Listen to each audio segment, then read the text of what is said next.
ಓಂ ಶಾಂತಿ. ಇಂದಿನ ದಿನಾಂಕ 8/12/2020. ಮಧುರ ಮಕ್ಕಳೇ, ತಂದೆಯು ಯಾರಾಗಿದ್ದಾರೆ, ಹೇಗಿದ್ದಾರೆ ಅವರನ್ನು ಅದೇ ರೀತಿ ಯಥಾರ್ಥವಾಗಿ ಅರಿತುಕೊಂಡು ನೆನಪು ಮಾಡಿ. ಇದಕ್ಕಾಗಿ ತಮ್ಮ ಬುದ್ಧಿಯನ್ನು ವಿಶಾಲ ಮಾಡಿಕೊಳ್ಳಿ. ಪ್ರಶ್ನೆ: ತಂದೆಗೆ ಬಡವರ ಬಂಧು ಎಂದು ಏಕೆ ಹೇಳಲಾಗಿದೆ? ಉತ್ತರ: ಏಕೆಂದರೆ ಈ ಸಮಯದಲ್ಲಿ ಇಡೀ ಪ್ರಪಂಚವು ದಲಿತ ಅರ್ಥಾತ್ ದುಃಖಿಯಾಗಿ ಬಿಟ್ಟಿದೆ. ಆದ್ದರಿಂದ ಎಲ್ಲರನ್ನೂ ದುಃಖದಿಂದ ಬಿಡಿಸಲು ತಂದೆಯು ಬಂದಿದ್ದಾರೆ.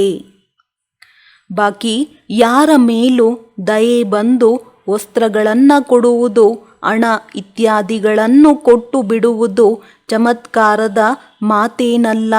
ಇದರಿಂದ ಯಾರೂ ಸಾಹುಕಾರರಾಗಿ ಬಿಡುವುದಿಲ್ಲ. ನಾನು ಕಾಡು ಜನರಿಗೆ ಹಣವನ್ನು ಕೊಟ್ಟು ಬಡವರ ಬಂಧು ಎಂದು ಕರೆಸಿಕೊಳ್ಳುತ್ತೇನೆ ಎಂದಲ್ಲ. ನಾನು ಬಡವರು ಅರ್ಥಾತ್ ಪತಿತರಿಗೆ ಯಾರಲ್ಲಿ ಜ್ಞಾನವಿಲ್ಲವೋ ಅವರಿಗೆ ಜ್ಞಾನವನ್ನು ಕೊಟ್ಟು ಪಾವನರನ್ನಾಗಿ ಮಾಡುತ್ತೇನೆ. ಗೀತೆ: ಪ್ರಪಂಚವನ್ನು ಮರೆಯಲು ಇದೇ ಸಮಯವಾಗಿದೆ. ಓಂ ಶಾಂತಿ. ಮಧುರಾತಿ ಮಧುರ ಮಕ್ಕಳು, ಗೀತೆಯನ್ನು ಕೇಳಿದ್ದೀರಿ. ಮಕ್ಕಳಿಗೆ ತಿಳಿದಿದೆ. ಗೀತೆಗಳನ್ನು ಹಾಡು ಪ್ರಪಂಚದ ಮನುಷ್ಯರು ಆಡಿದ್ದಾರೆ. ಶಬ್ದಗಳು ಬಹಳ ಚೆನ್ನಾಗಿವೆ. ಈ ಹಳೆಯ ಪ್ರಪಂಚವನ್ನು ಮರೆಯಬೇಕಾಗಿದೆ. ಮೊದಲು ಹೀಗೆ ತಿಳಿದುಕೊಳ್ಳುತ್ತಿರಲಿಲ್ಲ. ಈಗ ಹೊಸ ಪ್ರಪಂಚದಲ್ಲಿ ಹೋಗಬೇಕಾಗಿದೆ. ಆದ್ದರಿಂದ ಅವಶ್ಯವಾಗಿ ಹಳೆಯ ಪ್ರಪಂಚವನ್ನು ಮರೆಯಬೇಕಾಗುವುದು ಎಂಬ ಮಾತು ಕಲಿಯುಗಿ ಮನುಷ್ಯರಿಗೂ ಸಹ ಅರ್ಥವಾಗುವುದಿಲ್ಲ. ಕೇವಲ ಹಳೆಯ ಪ್ರಪಂಚವನ್ನು ಬಿಡಬೇಕಾಗಿದೆ ಎಂಬುದನ್ನಷ್ಟೇ ತಿಳಿದುಕೊಳ್ಳುತ್ತಾರೆ. ಆದರೆ ಇನ್ನೂ ಈ ಪ್ರಪಂಚದಲ್ಲಿ ಬಹಳಷ್ಟು ವರ್ಷಗಳು ಉಳಿದಿವೆ ಎಂದು ತಿಳಿದುಕೊಳ್ಳುತ್ತಾರೆ. ಹೊಸದರಿಂದ ಹಳೆಯದಾಗುವುದು ಎಂಬುದು ಅವರಿಗೆ ತಿಳಿದಿದೆ.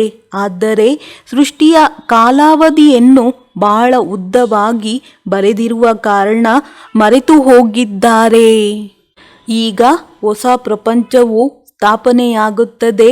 ಆದ್ದರಿಂದ ಹಳೆಯ ಪ್ರಪಂಚವನ್ನು ಮರೆಯಬೇಕಾಗಿದೆ ಎಂದು ನಿಮಗೆ ಈಗ ಸ್ಮೃತಿ ತರಿಸಲಾಗುತ್ತಿದೆ. ಮರೆಯುವುದರಿಂದ ಏನಾಗುವುದು? ನಾವು ಈ ಶರೀರವನ್ನು ಬಿಟ್ಟು ಹೊಸ ಪ್ರಪಂಚದಲ್ಲಿ ಹೋಗುತ್ತೇವೆ.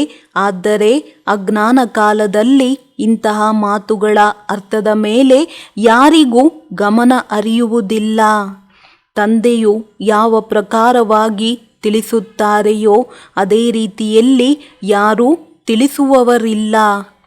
ನೀವು ಇದರ ಅರ್ಥವನ್ನು ತಿಳಿದುಕೊಳ್ಳಬಹುದು. ಇದು ಸಹ ಮಕ್ಕಳಿಗೆ ತಿಳಿದಿದೆ. ಮಕ್ಕಳು ಬಹಳ ಸಾಧಾರಣವಾಗಿದ್ದಾರೆ. ಅನನ್ಯ ಒಳ್ಳೊಳ್ಳೆಯ ಮಕ್ಕಳೂ ಸಹ ಪೂರ್ಣ ರೀತಿಯಿಂದ ಅರಿತುಕೊಳ್ಳುವುದಿಲ್ಲ. ಇವರಲ್ಲಿ ಶಿವತಂದೆಯು ಬರುತ್ತಾರೆ ಎಂಬುದನ್ನೇ ಮರೆತು ಬಿಡುತ್ತಾರೆ. ಯಾವುದೇ ಆದೇಶ ನೀಡಿದರೆ ಇದು ಶಿವತಂದೆಯ ಆದೇಶವೆಂಬುದನ್ನು ತಿಳಿದುಕೊಳ್ಳುವುದಿಲ್ಲ. ಶಿವತಂದೆಯು ಇಡೀ ದಿನ ಮರೆತು ಹೋಗುತ್ತಾರೆ. ಪೂರ್ಣ ರೀತಿಯಲ್ಲಿ ಅರಿತುಕೊಳ್ಳದ ಕಾರಣ ಆ ಕೆಲಸವನ್ನು ಮಾಡುವುದಿಲ್ಲ. ಮಾಯೆಯು ನೆನಪು ಮಾಡಲು ಬಿಡುವುದಿಲ್ಲ. ಆ ಸ್ಥಿರವಾದ ನೆನಪು ನಿಲ್ಲುವುದೇ ಇಲ್ಲ. ಪರಿಶ್ರಮ ಪಡುತ್ತಾ ಪಡುತ್ತಾ ಅಂತಿಮದಲ್ಲಿ ಕೊನೆಗೂ ಆ ಸ್ಥಿತಿಯು ಅವಶ್ಯವಾಗಿ ಆಗುವುದು. ಈ ಸಮಯದಲ್ಲಿಯೇ ಕರ್ಮಾತೀತ ಸ್ಥಿತಿಯನ್ನು ಪಡೆಯುವವರು ಯಾರೂ ಇಲ್ಲ. ತಂದೆಯು ಯಾರಾಗಿದ್ದಾರೆ, ಹೇಗಿದ್ದಾರೆ ಎಂಬುದನ್ನು ಅರಿತುಕೊಳ್ಳಲು ವಿಶಾಲ ಬುದ್ಧಿಯು ಬೇಕು. ಬಾಪ್ತಾದ ಬೆಚ್ಚನೆಯ ವಸ್ತ್ರಗಳನ್ನು ಧರಿಸುತ್ತಾರೆಯೇ ಎಂದು ನಿಮ್ಮೊಂದಿಗೆ ಕೆಲವರು ಕೇಳುತ್ತಾರೆ. ಹೌದು, ಇಬ್ಬರಿಗೂ ಇವೆ ಎಂದು ಮಕ್ಕಳು ಹೇಳುತ್ತಾರೆ. ಆದರೆ ಶಿವತಂದೆಯೂ ಹೇಳುತ್ತಾರೆ, ಬೆಚ್ಚನೆಯ ವಸ್ತ್ರಗಳನ್ನು ನಾನೇಕೆ ಧರಿಸಲಿ? ನನಗೇನೂ ಚಳಿಯಾಗುವುದೇ? ಯಾರಲ್ಲಿ ನಾನು ಪ್ರವೇಶ ಮಾಡಿದ್ದೇನೆಯೋ ಅವರಿಗೆ ಚಳಿಯಾಗುವುದು. ನನಗೆ ಹಸಿವಾಗಲಿ ಬಾಯಾರಿಕೆಯಾಗಲಿ ಏನೂ ಇಲ್ಲ. ನಾನು ನಿರ್ಲೇಪವಾಗಿದ್ದೇನೆ. ಸೇವೆ ಮಾಡುತ್ತಿದ್ದರೂ ಇವೆಲ್ಲ ಮಾತುಗಳಿಂದ ಭಿನ್ನನಾಗಿದ್ದೇನೆ. ನಾನು ತಿನ್ನುವುದಾಗಲಿ ಕುಡಿಯುವುದಾಗಲಿ ಇಲ್ಲ.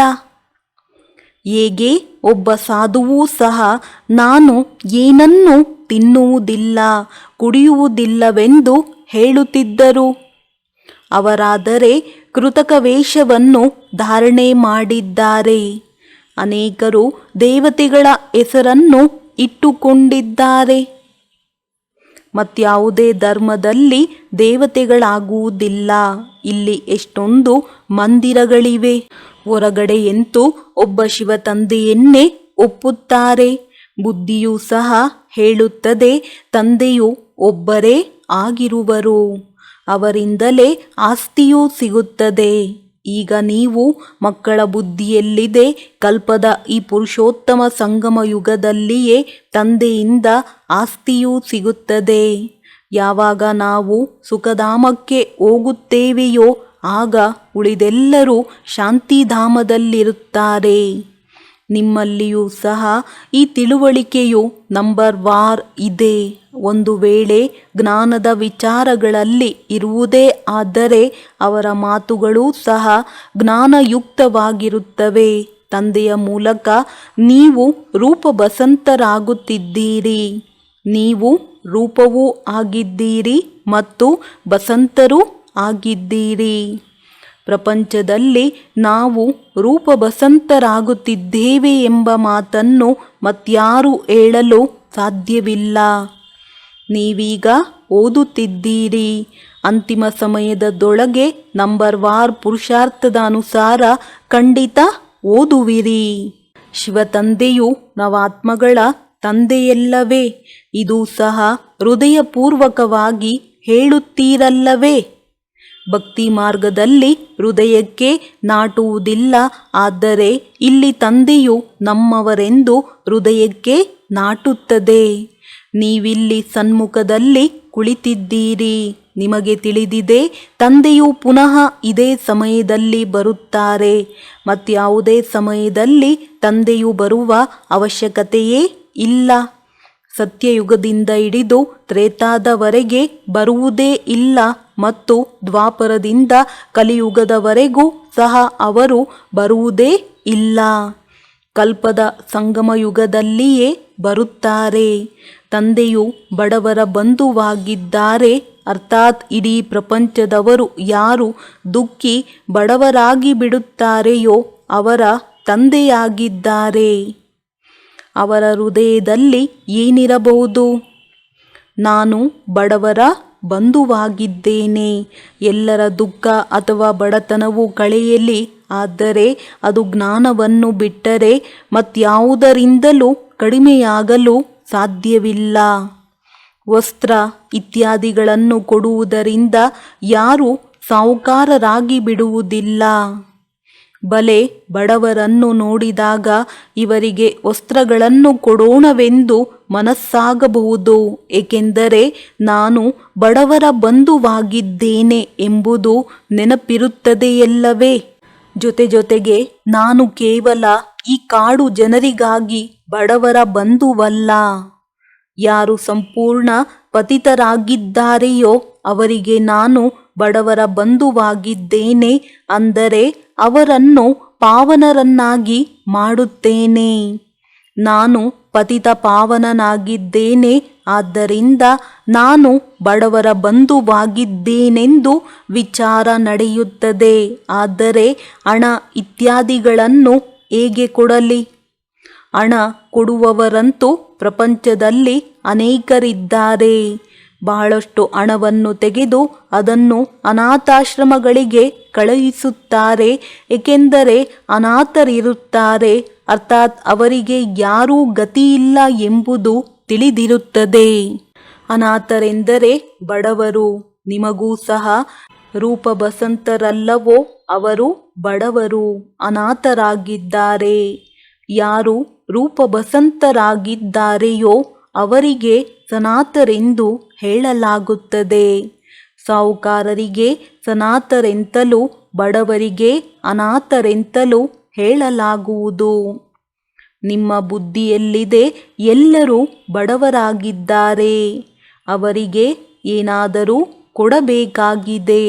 ತಂದೆಯು ಬಡವರ ಬಂಧುವಾಗಿದ್ದಾರೆ, ಆದ್ದರಿಂದ ಹೇಳುತ್ತಾರೆ, ಯಾವುದಾದರೊಂದು ಇಂತಹ ವಸ್ತುವನ್ನು ಕೊಡಬೇಕು, ಅದರಿಂದ ಸದಾಕಾಲಕ್ಕಾಗಿ ಸಾಹುಕಾರರಾಗಿ ಬಿಡಬೇಕು.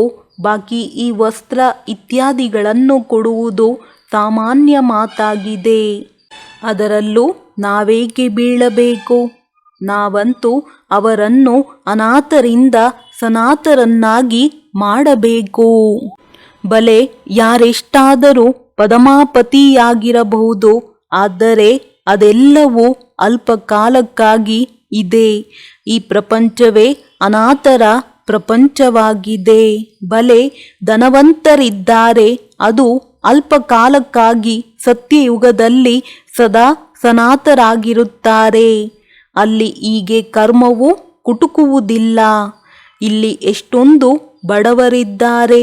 ಯಾರಿಗೆ ಹಣವಿದೆಯೋ ಅವರಿಗಂತೂ ನಾವು ಸ್ವರ್ಗದಲ್ಲಿದ್ದೇವೆಂದು ತಮ್ಮ ನಶೆ ಏರಿರುತ್ತದೆ.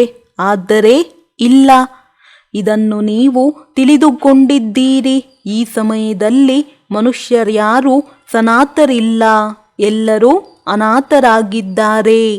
ಇಲ್ಲಿನ ಹಣ ಇತ್ಯಾದಿಗಳೆಲ್ಲವೂ ಮಣ್ಣು ಪಾಲಾಗಲಿದೆ.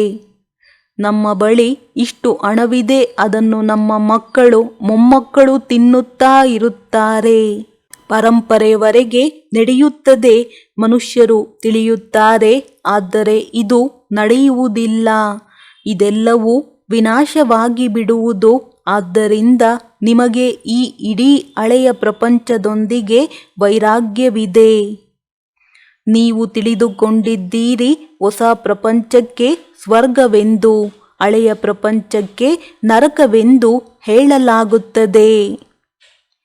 ತಂದೆಯು ನಮ್ಮನ್ನು ಹೊಸ ಪ್ರಪಂಚಕ್ಕಾಗಿ ಸಾಹುಕಾರರನ್ನಾಗಿ ಮಾಡುತ್ತಿದ್ದಾರೆ. ಈ ಹಳೆಯ ಪ್ರಪಂಚವು ಸಮಾಪ್ತಿಯಾಗಲಿದೆ. ತಂದೆಯು ಎಷ್ಟು ಸಾಹುಕಾರರನ್ನಾಗಿ ಮಾಡುತ್ತಾರೆ? ಈ ಲಕ್ಷ್ಮೀನಾರಾಯಣರು ಹೇಗೆ ಸಾಹುಕಾರರಾದರು? ಯಾವುದೇ ಸಾಹುಕಾರನಿಂದ ಆಸ್ತಿಯು ಸಿಕ್ಕಿತೆ ಅಥವಾ ಯುದ್ಧ ಮಾಡಿದರೆ ಹೇಗೆ ಅನ್ಯರು ರಾಜಸಿಂಹಾಸನವನ್ನು ಪಡೆಯುತ್ತಾರೆಯೋ ಹಾಗೆಯೇ ಇವರು ರಾಜಸಿಂಹಾಸನವನ್ನು ಪಡೆದರೆ, ಅಥವಾ ಕರ್ಮಗಳನುಸಾರ ಈ ಧನವು ಸಿಕ್ಕಿತೆ. ತಂದೆಯ ಕರ್ಮ ಕಲಿಸುವ ವಿಧಿಯು ಬಹಳವೇ ಭಿನ್ನವಾಗಿದೆ.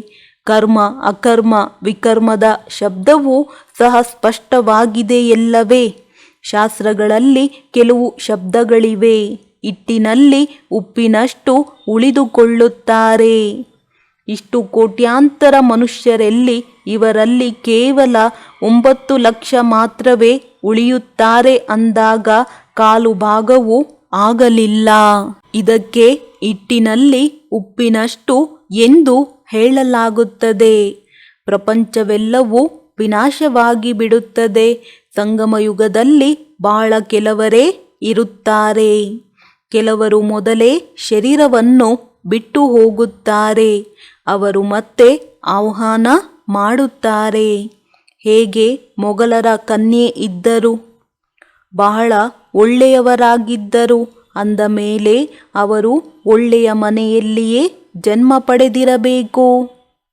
ನಂಬರ್ವಾರ್ ಸುಖದಲ್ಲಿ ಜನ್ಮ ಪಡೆಯುತ್ತಾರೆ.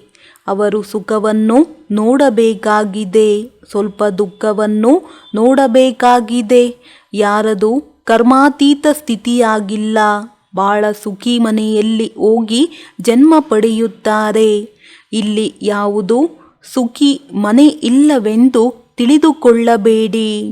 ಬಹಳ ಪರಿವಾರಗಳು ಒಳ್ಳೆಯ ಪರಿವಾರಗಳಿರುತ್ತವೆ.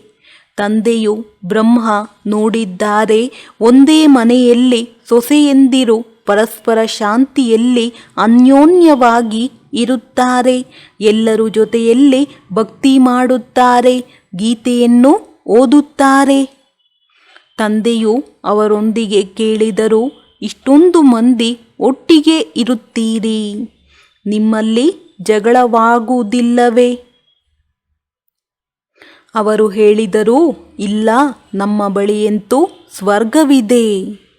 ನಾವೆಲ್ಲರೂ ಒಟ್ಟಿಗೆ ಇರುತ್ತೇವೆ ಎಂದು ಜಗಳ ಕಲಹವಾಗುವುದಿಲ್ಲ, ಶಾಂತಿಯಲ್ಲಿರುತ್ತೇವೆ. ಇಲ್ಲಂತೂ ಸ್ವರ್ಗದಂತಿದೆ ಎಂದು ಮನುಷ್ಯರು ಹೇಳುತ್ತಾರೆ. ಅಂದ ಮೇಲೆ ಅವಶ್ಯವಾಗಿ ಸ್ವರ್ಗವು ಇದ್ದು ಹೋಗಿದೆ. ಆದ್ದರಿಂದಲೇ ಇಲ್ಲಿ ಹೇಗೆ ಸ್ವರ್ಗದಂತಿದೆ ಎಂಬ ಶಬ್ದವು ಮನುಷ್ಯರ ಬಾಯಿಂದ ಬರುತ್ತದೆಯಲ್ಲವೇ? ಆದರೆ ಇಲ್ಲಂತೂ ಅನೇಕರ ಸ್ವಭಾವವು ಸ್ವರ್ಗವಾಸಿಗಳಾಗುವಂತೆ ಕಾಣುವುದಿಲ್ಲ. ದಾಸದಾಸಿಯರು ಆಗಬೇಕಲ್ಲವೇ? ಈ ರಾಜಧಾನಿಯು ಸ್ಥಾಪನೆಯಾಗುತ್ತದೆ. ಬಾಕಿ ಯಾರು ಬ್ರಾಹ್ಮಣರಾಗುವರೋ ಅವರು ದೈವಿ ಮನೆತನದಲ್ಲಿ ಬರುವವರಾಗಿದ್ದಾರೆ. ಆದರೆ ನಂಬರ್ ವಾರ್ ಇದ್ದಾರೆ. ಕೆಲವರು ಬಹಳ ಮಧುರರಾಗಿರುತ್ತಾರೆ, ಎಲ್ಲರಿಗೆ ಪ್ರೀತಿ ಕೊಡುತ್ತಿರುತ್ತಾರೆ ಎಂದು ಯಾರ ಪ್ರತಿಯೂ ಕೋಪಿಸಿಕೊಳ್ಳುವುದಿಲ್ಲ. ಕ್ರೋಧ ಮಾಡುವುದರಿಂದ ದುಃಖವಾಗುತ್ತದೆ. ಯಾರು ಮನಸ ವಾಚ ಕರ್ಮಣ ಅನ್ಯರಿಗೆ ದುಃಖವನ್ನು ಕೊಡುತ್ತಿರುವರೋ ಅವರಿಗೆ ದುಃಖಿ ಆತ್ಮಗಳೆಂದು ಕರೆಯಲಾಗುತ್ತದೆ. ಹೇಗೆ ಪುಣ್ಯಾತ್ಮ ಪಾಪಾತ್ಮನೆಂದು ಹೇಳುತ್ತಾರಲ್ಲವೇ? ಶರೀರದ ಹೆಸರನ್ನು ತೆಗೆದುಕೊಳ್ಳುವರೆ. ವಾಸ್ತವದಲ್ಲಿ ಪುಣ್ಯಾತ್ಮ ಪಾಪಾತ್ಮನು ಆತ್ಮವೇ ಆಗುತ್ತದೆ. ಎಲ್ಲ ಪಾಪಾತ್ಮರು ಒಂದೇ ರೀತಿಯಾಗಿರುವುದಿಲ್ಲ, ಹಾಗೆಯೇ ಪುಣ್ಯಾತ್ಮರೆಲ್ಲರೂ ಒಂದೇ ರೀತಿ ಇರುವುದಿಲ್ಲ. ನಂಬರ್ ವಾರ್ ಪುರುಷಾರ್ಥದ ಅನುಸಾರ ಇರುತ್ತಾರೆ. ವಿದ್ಯಾರ್ಥಿಗಳಿಗೆ ಸ್ವಯಂನ ಬಗ್ಗೆ ತಿಳಿಯುತ್ತದೆಯಲ್ಲವೇ? ನನ್ನ ನಡವಳಿಕೆ ಸ್ಥಿತಿ ಹೇಗಿದೆ, ನಾನು ಹೇಗೆ ನಡೆಯುತ್ತೇನೆ, ಎಲ್ಲರೊಂದಿಗೆ ಮಧುರವಾಗಿ ಮಾತನಾಡುತ್ತೇನೆಯೇ? ಯಾರಾದರೂ ಏನಾದರೂ ಹೇಳಿದರೆ ನಾನು ಉಲ್ಟಾ ಸುಲ್ಟಾ ಉತ್ತರವನ್ನಂತೂ ಕೊಡುವುದಿಲ್ಲವೇ?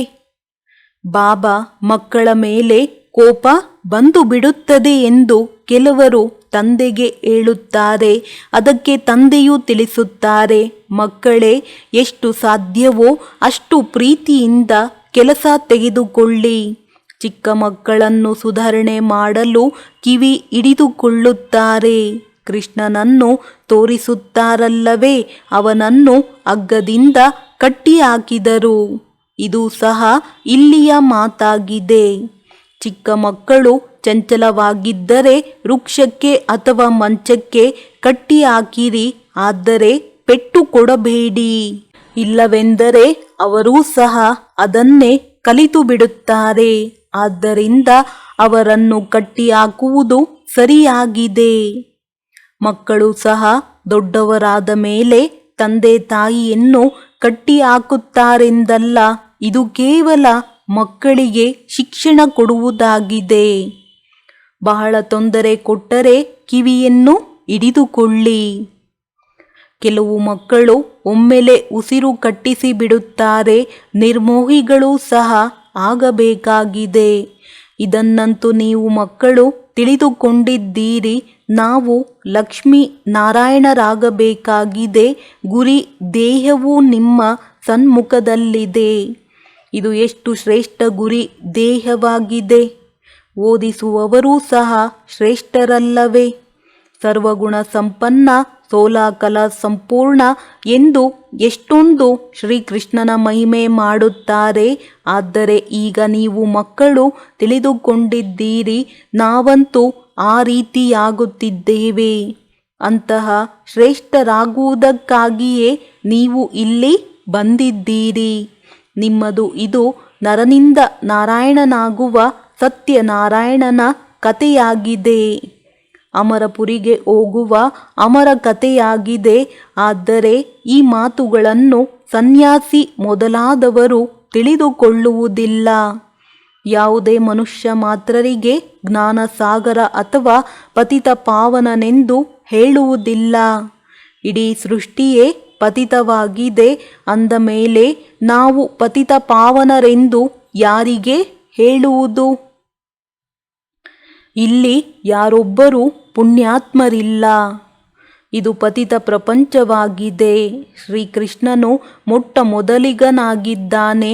ಆದರೆ ಕೃಷ್ಣನಿಗೂ ಸಹ ಭಗವಂತನೆಂದು ಹೇಳಲು ಸಾಧ್ಯವಿಲ್ಲ. ಜನನ ಮರಣರಹಿತನು ಒಬ್ಬರೇ ನಿರಾಕಾರ ತಂದೆಯಾಗಿದ್ದಾರೆ. ಗಾಯನವು ಇದೆ. ಶಿವ ಪರಮಾತ್ಮಾಯ ನಮಃ. ಬ್ರಹ್ಮ ವಿಷ್ಣು ಶಂಕರನಿಗೆ ದೇವತೆಗಳೆಂದು ಹೇಳಿ ಮತ್ತೆ ಶಿವನಿಗೆ ಪರಮಾತ್ಮನೆಂದು ಹೇಳುತ್ತಾರೆ. ಅಂದ ಮೇಲೆ ಶಿವನು ಎಲ್ಲರಿಗಿಂತ ಹಿರಿಯರಾದರಲ್ಲವೇ? ಅವರು ಎಲ್ಲರ ತಂದೆಯಾಗಿದ್ದಾರೆ. ಆಸ್ತಿಯು ಅವರಿಂದಲೇ ಸಿಗಬೇಕಾಗಿದೆ. ಆದರೆ ಸರ್ವವ್ಯಾಪಿ ಎಂದು ಹೇಳಿದಾಗ ಅಲ್ಲಿ ಆಸ್ತಿ ಸಿಗುವುದಿಲ್ಲ. ತಂದೆಯು ಸ್ವರ್ಗದ ರಚಯಿತನಾಗಿದ್ದಾರೆಂದ ಮೇಲೆ ಅವಶ್ಯವಾಗಿ ಸ್ವರ್ಗದ ಆಸ್ತಿಯನ್ನೇ ಕೊಡುತ್ತಾರೆ. ಈ ಲಕ್ಷ್ಮೀ ನಾರಾಯಣರು ನಂಬರ್ 1 ಆಗಿದ್ದಾರೆ. ವಿದ್ಯೆಯಿಂದಲೇ ಈ ಪದವಿಯನ್ನು ಪಡೆದರು ಅಂದ ಮೇಲೆ ಭಾರತದ ಪ್ರಾಚೀನ ಯೋಗವು ಏಕೆ ಪ್ರಸಿದ್ಧವಾಗಬಾರದು? ಇದರಿಂದ ಮನುಷ್ಯರು ವಿಶ್ವದ ಮಾಲೀಕರಾಗುತ್ತಾರೆ. ಆದ್ದರಿಂದ ಇದಕ್ಕೆ ಸಹಜ ಯೋಗ, ಸಹಜ ಜ್ಞಾನವೆಂದು ಹೇಳುತ್ತಾರೆ. ವಾಸ್ತವದಲ್ಲಿ ಇದು ಬಹಳ ಸಹಜವಾಗಿದೆ. ಒಂದೇ ಜನ್ಮದ ಪುರುಷಾರ್ಥದಿಂದ ಎಷ್ಟೊಂದು ಪ್ರಾಪ್ತಿಯಾಗಿ ಬಿಡುತ್ತದೆ. ಭಕ್ತಿ ಮಾರ್ಗದಲ್ಲಂತೂ ಪ್ರತಿ ಜನ್ಮದಲ್ಲಿ ಅಲೆದಾಡುತ್ತಾ ಪೆಟ್ಟು ತಿನ್ನುತ್ತಾ ಬಂದಿರಿ. ಆದರೆ ಏನೂ ಸಿಗಲಿಲ್ಲ. ಇಲ್ಲಿ ಒಂದೇ ಜನ್ಮದಲ್ಲಿ ಪ್ರಾಪ್ತಿಯಾಗಿ ಬಿಡುತ್ತದೆ. ಆದ್ದರಿಂದ ಸಹಜವೆಂದು ಹೇಳಲಾಗುವುದು. ಸೆಕೆಂಡಿನಲ್ಲಿ ಜೀವನ್ಮುಕ್ತಿ ಎಂದು ಹೇಳಲಾಗುತ್ತದೆ. ಇತ್ತೀಚೆಗೆ ನೋಡಿ ಎಂತೆಂತಹ ಸಂಶೋಧನೆಗಳನ್ನು ಮಾಡುತ್ತಿರುತ್ತಾರೆ. ವಿಜ್ಞಾನವೂ ಸಹ ಅದ್ಭುತವಾಗಿದೆ ಮತ್ತು ಶಾಂತಿಯ ಅದ್ಭುತವೂ ಸಹ ನೋಡಿ ಹೇಗಿದೆ. ಅದೆಲ್ಲವೂ ಸ್ಥೂಲವಾಗಿ ಕಾಣುತ್ತದೆ. ಆದರೆ ಇಲ್ಲಿ ಏನೂ ಇಲ್ಲ. ನೀವು ಶಾಂತಿಯಲ್ಲಿ ಕುಳಿತಿದ್ದೀರಿ. ನೌಕರಿ ಇತ್ಯಾದಿಗಳನ್ನು ಮಾಡುತ್ತೀರಿ. ಕೈ ಕೆಲಸ ಮಾಡುತ್ತಿರಲಿ. ಬುದ್ಧಿಯೋಗವು ತಂದೆಯೊಂದಿಗಿರಲಿ. ಅಂದರೆ ಆತ್ಮದ ಮನಸ್ಸು ಪ್ರಿಯತಮನ ಜೊತೆ ಇರಲಿ. ಪ್ರಿಯತಮ ಪ್ರಿಯತಮೆಯರ ಗಾಯನವಿದೆಯಲ್ಲವೇ? ಅವರು ಒಬ್ಬರು ಇನ್ನೊಬ್ಬರ ರೂಪವನ್ನು ನೋಡಿ ಪ್ರೀತಿ ಮಾಡುತ್ತಾರೆ. ಅಲ್ಲಿ ವಿಕಾರದ ಮಾತಿರುವುದಿಲ್ಲ. ಎಲ್ಲಿ ಕುಳಿತಿದ್ದರೂ ಸಹ ಅವರ ನೆನಪು ಬಂದು ಬಿಡುತ್ತದೆ. ಊಟ ಮಾಡುತ್ತಿರುವಾಗಲೂ ಸನ್ಮುಖದಲ್ಲಿ ಬುದ್ಧಿಯಿಂದ ಅವರನ್ನೇ ನೋಡುತ್ತಿರುತ್ತಾರೆ. ಅಂತಿಮದಲ್ಲಿ ನಿಮ್ಮದೂ ಸಹ ಈ ಸ್ಥಿತಿಯಾಗುವುದು. ಕೇವಲ ತಂದೆಯನ್ನೇ ನೆನಪು ಮಾಡುತ್ತಾ ಇರುತ್ತೀರಿ. ಒಳ್ಳೆಯದು. ಮಧುರಾತಿ ಮಧುರ ಅಗಲಿ ಹೋಗಿ ಮರಳಿ ಸಿಕ್ಕಿರುವ ಮಕ್ಕಳ ಪ್ರತಿ ಮಾತ್ಪಿತಾ ಬಾಪ್ ದಾದಾರವರ ನೆನಪು, ಪ್ರೀತಿ ಹಾಗೂ ಸುಪ್ರಭಾತ. ಆತ್ಮಿಕ ಮಕ್ಕಳಿಗೆ ಆತ್ಮಿಕ ತಂದೆಯ ನಮಸ್ತೆ. ಆತ್ಮಿಕ ತಂದೆಗೆ ನಾವೆಲ್ಲ ಆತ್ಮಿಕ ಮಕ್ಕಳ ನಮಸ್ತೆ ನಮಸ್ತೆ ನಮಸ್ತೆ. ಧಾರಣೆಗಾಗಿ ಮುಖ್ಯ ಸಾರ. 1ನೇದು, ರೂಪ ಬಸಂತರಾಗಿ ಮುಖದಿಂದ ಸದಾ ಸುಖದಾಯಕ ಮಾತುಗಳನ್ನು ಮಾತನಾಡಬೇಕಾಗಿದೆ. ದುಃಖದಾಯಿಗಳಾಗಬಾರದು. ಜ್ಞಾನದ ವಿಚಾರಗಳಲ್ಲಿರಬೇಕಾಗಿದೆ. ಬಾಯಿಂದ ಜ್ಞಾನ ರತ್ನಗಳೇ ಹೊರಬರಬೇಕಾಗಿದೆ. 2ನೇದು, ನಿರ್ಮೋಹಿಗಳಾಗಬೇಕು. ಪ್ರತಿಯೊಬ್ಬರಿಂದ ಪ್ರೀತಿಯಿಂದ ಕೆಲಸ ತೆಗೆದುಕೊಳ್ಳಬೇಕು. ಕೋಪಿಸಿಕೊಳ್ಳಬಾರದು. ಅನಾಥರನ್ನು ಸನಾತರನ್ನಾಗಿ ಮಾಡುವ ಸೇವೆ ಮಾಡಬೇಕಾಗಿದೆ. ವರದಾನ: ಅಪವಿತ್ರತೆಯ ಹೆಸರು ಗುರುತನ್ನೂ ಸಹ ಸಮಾಪ್ತಿ ಮಾಡಿ ಇಸ್ ಹೋಲಿನೆಸ್ನ ಟೈಟಲ್ ಪ್ರಾಪ್ತಿ ಮಾಡಿಕೊಳ್ಳುವಂತಹ ಹೋಲಿ ಹಂಸಭವ. ಹೇಗೆ ಹಂಸವು ಎಂದೂ ಸಹ ಕಲ್ಲನ್ನು ಎತ್ತಿಕೊಳ್ಳುವುದಿಲ್ಲ, ರತ್ನವನ್ನು ಧಾರಣೆ ಮಾಡುತ್ತದೆ. ಇಂತಹ ಹೋಲಿ ಹಂಸ ಯಾರದೇ ಅವಗುಣ ಅರ್ಥಾತ್ ಕಲ್ಲನ್ನು ಧಾರಣೆ ಮಾಡಲು ಸಾಧ್ಯವಿಲ್ಲ. ಅವರು ವ್ಯರ್ಥ ಮತ್ತು ಸಮರ್ಥವನ್ನು ಬೇರೆ ಮಾಡಿ ವ್ಯರ್ಥವನ್ನು ಬಿಟ್ಟು ಬಿಡುತ್ತಾರೆ. ಸಮರ್ಥವನ್ನು ತನ್ನದನ್ನಾಗಿಸಿಕೊಳ್ಳುತ್ತಾರೆ. ಇಂತಹ ಹೋಲಿ ಅಂಶಗಳೇ ಪವಿತ್ರ ಶುದ್ಧ ಆತ್ಮಗಳಾಗಿದ್ದಾರೆ. ಅವರ ಆಹಾರ ವ್ಯವಹಾರ ಎಲ್ಲವೂ ಶುದ್ಧವಾಗಿರುತ್ತದೆ. ಯಾವಾಗ ಅಶುದ್ಧ ಅರ್ಥಾತ್ ಅಪವಿತ್ರತೆಯ ಹೆಸರು ಗುರುತು ಸಹ ಸಮಾಪ್ತಿಯಾಯಿತೆಂದರೆ ಆಗ ಭವಿಷ್ಯದಲ್ಲಿ ಇಸ್ ಹೋಲಿನೆಸ್ ಎಂಬ ಟೈಟಲ್ ಪ್ರಾಪ್ತಿಯಾಗುತ್ತದೆ. ಆದ್ದರಿಂದ ತಪ್ಪಾಗಿಯೂ ಎಂದು ಯಾರದೇ ಅವಗುಣ ಧಾರಣೆ ಮಾಡಬಾರದು. ಸ್ಲೋಗನ್: ಯಾರು ಹಳೆಯ ಸ್ವಭಾವ ಸಂಸ್ಕಾರದ ವಂಶವನ್ನೂ ಸಹ ತ್ಯಾಗ ಮಾಡಿರುತ್ತಾರೆ ಅವರೇ ಸರ್ವಂಶ ತ್ಯಾಗಿ ಆಗಿದ್ದಾರೆ. ಒಳ್ಳೆಯದು. ಓಂ ಶಾಂತಿ. ನಾಥನಿರಲಿಲ್ಲ ಅರ್ಥಾತ್ ತಂದೆಯೂ ಇರಲಿಲ್ಲ. ನೀವು ಬಡವರಾಗಿದ್ದೀರಿ. ಈ ಜ್ಞಾನವಿರಲಿಲ್ಲ. ಯಾರು ರೂಪಬಸಂತ ಆತ್ಮಸ್ಮೃತಿಯಲ್ಲಿದ್ದು ಜ್ಞಾನದ ಮಳೆ ಸುರಿಸುವವರು.